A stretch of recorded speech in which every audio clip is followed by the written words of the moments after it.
హ్రోం శ్రీకృష్ణ పరబ్రహ్మణే నమః. శ్రీమద్భగవద్గీత ప్రథమోధ్యాయః. అర్జున విషాదయోగః. ధృతరాష్ట్ర ఉవాచ ధర్మక్షేత్రే కురుక్షేత్రే సమవేతాయుత్సవః. మామకాః పాండవాశ్చైవ కిం కుర్వత సంజయ.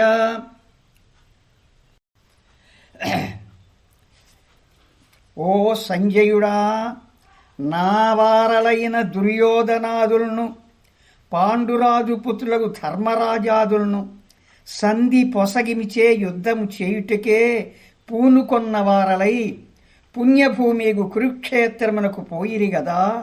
అచ్చట చేరిన పిమ్మట వారేమి చేసిరి అనగా, ఆ క్షేత్ర మహిమను బట్టి అయినా వారికి మంచి బుద్ధి పుట్టి సంధి కొడబడిరా లేక యుద్ధము చేసిరా?